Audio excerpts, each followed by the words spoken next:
안녕하세요. 김태훈의 현명한 투자자 방송 시작하겠습니다. 본 영상에서 다루는 내용은 투자 권유가 아니며 각 개인의 투자 판단에 대한 책임을 지지 않습니다. 별도 SNS 채널 가입을 유도하거나 투자 권유 및 유료 리딩 서비스를 홍보하는 불법 서칭 계정에 유의하시기 바랍니다. 자, 오늘은 SDN에 대해서 다시 한번 좀 설명을 드리겠는데요. 한 달 전쯤에 한번 말씀을 드린 적이 있습니다. 그때도 이 정책 변화에 대해서 실제로 이 SDN이 그 실적면에서 이제 조금씩 이 내수 시장이 내수 태양광 시장이 살아나는 것이 확인이 되고 있고 여러 가지 제도적으로 이를 뒷받침해주고 있었습니다.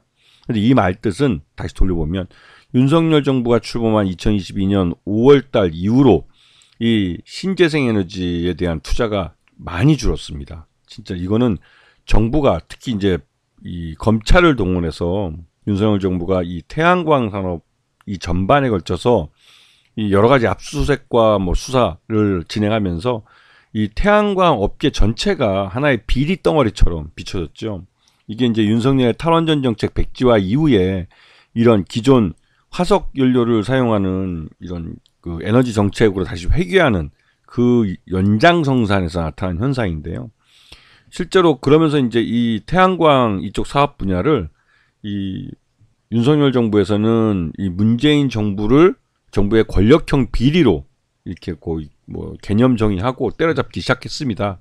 그러다 보니 이 태양광 분야에 대한 금융 투자, 즉 그 은행에서 대출도 안 나가고 정부에서도 이 산자부에서 당연히 뭐 아리백이나 이런 것들 달성하기 위해서는 이 투자가 돼야 한다는 걸, 정부 지원이 돼야 한다는 걸 알고 있지만 서슬퍼런 검찰 정부에서는 도저히 투자할 염려가 안 됐죠. 그래서 관료들도 알아서 먼저 납작 엎드려 버린 겁니다. 복지부동을 한 것이죠. 그래서 이 태양광 분야나 풍력에 대한 그 투자는 대부분 다 이연되거나 그 거의 뭐 답보 상태에 놓여 있었죠. 그렇게 한 3년이라는 시간이 지나고 나니까 내수 시장이 아주 엉망이 되어버렸습니다. 태양광 관련 업체들은 내수 시장이 없어졌다는 걸 알고 이제 해외로 다 나가버리는 기업들도 많았죠. 그러다 보니 진짜로 이 굉장히 어려운 시기를 거쳐왔지만 지난 4월달 총선에서 2024년 4월 총선에서 야당인 민주당이 대승을 거두면서 이 에너지 정책에서 변화가 일기 시작했습니다. 특히나 이 산업자원, 그러니까 이런 그 산업 관련된 이 업체들은 그러니까 공무원들이죠. 이쪽이 먼저 움직여서 이런 태양광 쪽에 대한 투자를 다시 정부 규제를 풀어주면서 투자를 이루어질 수 있게 이제 분위기를 만들었습니다. 그러면서 이제 이 조금이나마 살 숨통이 열리기 시작한 것이죠. 이 SDN이라는 업체도 크게 보면 이게 소형 선박, 그러니까 소형 배죠. 배를 만드는 사업부가 있고, 그리고 태양광 사업부는 전체 매출의 약 70% 정도를 차지합니다. 그래서 가장 많은 포지션을 차지하는데요. 그래서 태양광 사업 쪽이 그 어느 정도 본궤도에 올라야만 이 SDN은 그 실적이 제대로 나오면서 그 흑자를 낼 수 있는 그런 기업이 됩니다. 그래서 이 그 태양광이 좀 죽어 있는 동안 선박, 이 레저용 선박이나 연근의 어업용 선박 이걸 갖고 근근히 먹고 살았죠. 전체 보시면 이제 태양광 매출이 거의 24.54%, 그다음에 상품 매출, 태양광 전지판이나 인버터 같은 걸로 14% 정도 매출을 하고 있고요. 그다음에 태양광 전지판 이게 또 한 12% 정도 나와주고, 그러니까 이런 식으로 해서 태양광 쪽이 거의 70% 정도 매출을 일으켰습니다. 그다음에 이 배 쪽이 한 35% 정도 매출을 발생시켜줬죠.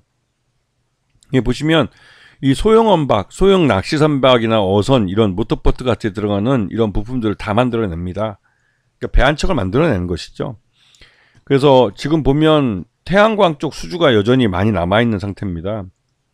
그리고 이제 실제로 SDN 같은 경우는 동유럽에서 대규모 태양광 발전소를 지어본 그런 경험도 있는 그런 회사이기도 합니다. 그래서 해외 수출도 많이 해 나가려고 하고 있고요. 그래서 요번에 보시면 작년 그 3분기보다 올해 3분기가 매출 유형이 좀 늘어난 걸 볼 수가 있습니다. 그리고 영업 손실은 작년보다 훨씬 나빠졌죠. 56억 정도. 그다음에 단기 순손실도 109억 정도 발생해서 올해 그 과거 부실들을 대부분 다 떨고 나가려고 하는 그런 모습을 보여주고 있습니다. 이 말뜻은 내년 실적이 개선될 가능성이 높기 때문에 과거에 지난 그 2022년 윤석열 정부 탄생 이래로 태양광 쪽에서 발생했던 여러 가지 부실들을 요번 회계년도 2024년도에 대부분 다 반영을 하고 넘어온다는 것이죠. 그렇게 되면 올해 2025년에는 그 태양광 실적이 전체 매출액에 차지하는 비중이 크기 때문에 확실히 실적을 돌려놓을 가능성이 커지는 겁니다. 그 최대주 특수관계표현 14.69%이기 때문에 그러니까 지분율이 굉장히 낮은 편이기 때문에 이러한 부분을 개선하기 위해서라도 시장 내에서 자사주 취득에 나설 가능성이 크죠. 그리고 지금 보시게 되면 그 작년에 계약한 태양광 발전소나 이런 것들 수주량들이 꽤 됩니다.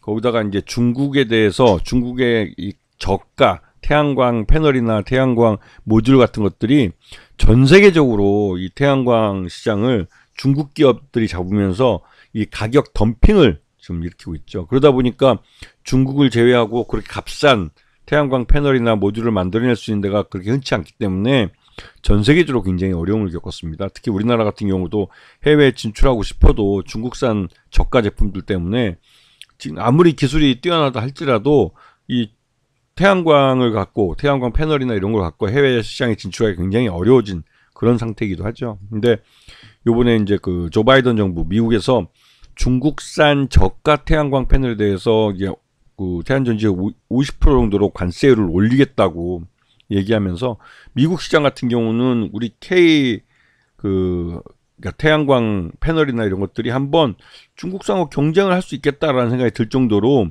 가격 면에서는 중국사가 별 차이 없지만 그 품질이나 이런 성능 면에서는 우리나라가 훨씬 더 좋죠.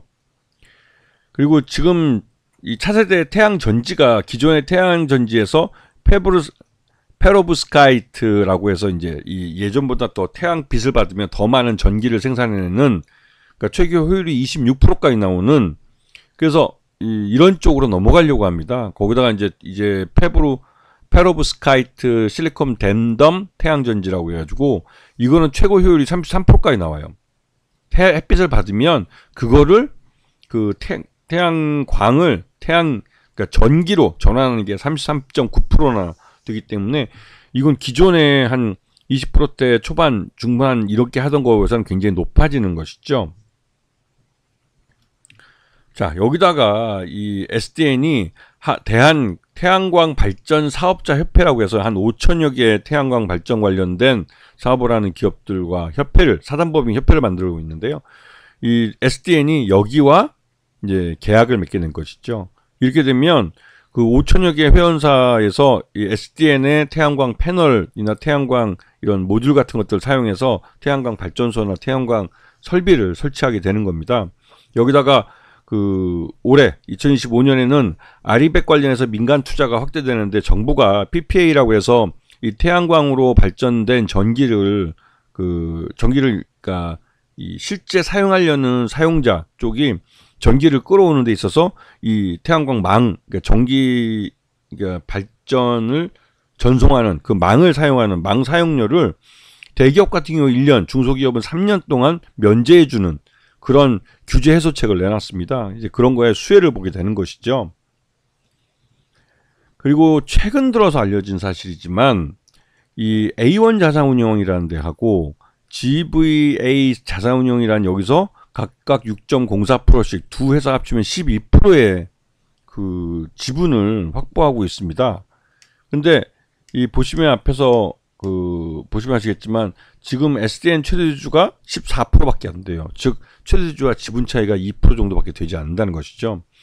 그래서 이런 지금 A1 자산운용과 GVA 자산운용이 이 최대주주하고 뭐 특수관계인이 아니라면 특수관계나 우호적인 관계가 아니라면 적대적인 M&A 위험성도 있는 상황입니다. 그래서 최근 들어서 이 외국인 투자가들이 지분을 꾸준히 놀리면서 지난번에 한번 50만 주를 넘게 한꺼번에 팔면서 주가가 좀 흘러내린 적이 있었지만 지금 가격대 1,100원대에서 이거 돌린 거기 때문에 이거는 매수 단가를 낮추기 위한 의도를 갖고 판 거라고 생각이 듭니다. 그래서 지금 1,000원대에서 주가가 다시 또 이제 반등세를 나타낼 가능성이 큰데요.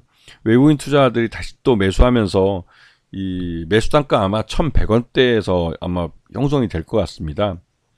지금 보시게 되면 지금 SDN도 지금 작년 올해 12월 3일날 주가 폭락했다가 그 이후에 반등세를 나타내고 있는데요. 이거는 윤석열 탄핵과 연결돼서 이 태양광 산업에 대해서 내년도 확실하게 정부의 정책이 바뀔 거라는 기대감을 높여주고 있는 겁니다. 그렇기 때문에 전반적으로 그 2025년은 태양광 업체들의 해가 될 가능성이 높아요. 그렇기 때문에 SDN 같은 업체들도 실제로 내수 시장이 열리면 가장 먼저 수혜를 볼 업체들 중에 하나가 SDN입니다. 그렇기 때문에 SDN에 대해서 관심을 갖고 보셔야 될 만한 시기가 온 것입니다. 아시겠죠? 자, 오늘 방송 여기서 마치겠습니다. 감사합니다.